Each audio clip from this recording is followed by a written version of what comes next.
It's an American war that ended nearly 40 years ago. But in Vietnam, they claim the casualties keep coming. Birth defects plague the country. They call them the children of Agent Orange.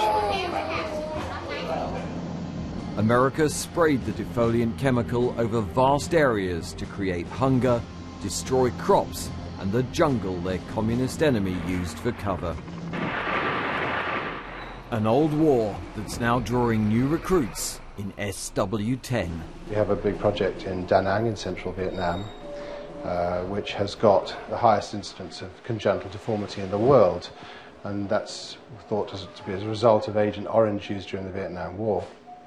It's Niall Kirkpatrick's last NHS operation at Chelsea and Westminster before joining 9 other London plastic surgeons on an unpaid mission to Vietnam.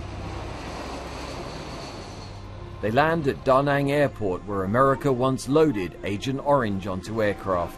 Scientists found soil contamination here 350 times above safety levels.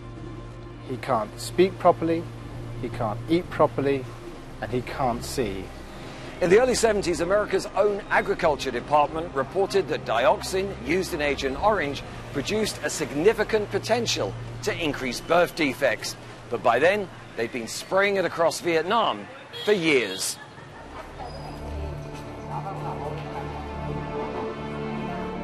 It's day one for the surgeons. Word is out. Stories abound about what the doctors from London achieved last year.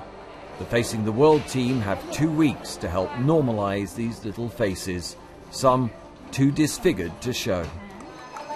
You do high five? You see them turn up on the back of a motorbike coming from miles and miles and miles, and they'll have heard of a hope, just that tiny flicker that maybe this was somebody that can help our child. So they will take every penny or dong that they've got to get there, and they'll sit and wait.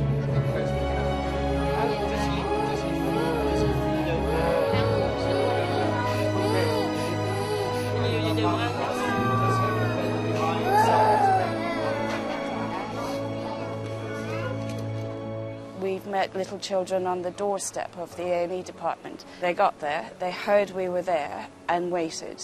It's heartbreaking, but also then the system kind of starts to work. The Vietnamese Red Cross claims 150,000 childbirth defects are linked to dioxin in Agent Orange. America says that's exaggerated and lacks proper science. They refuse compensation and yet paid out millions to American veterans affected while handling Agent Orange.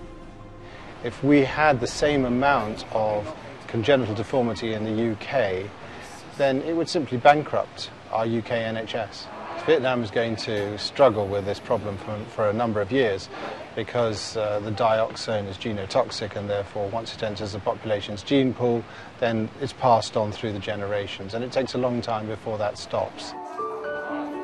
Amid the bustle, Trang was treated last year and returns for a checkup. So tell me, have you had any problems at all with the nose or the eye or the face or eating? It's been an amazing transformation.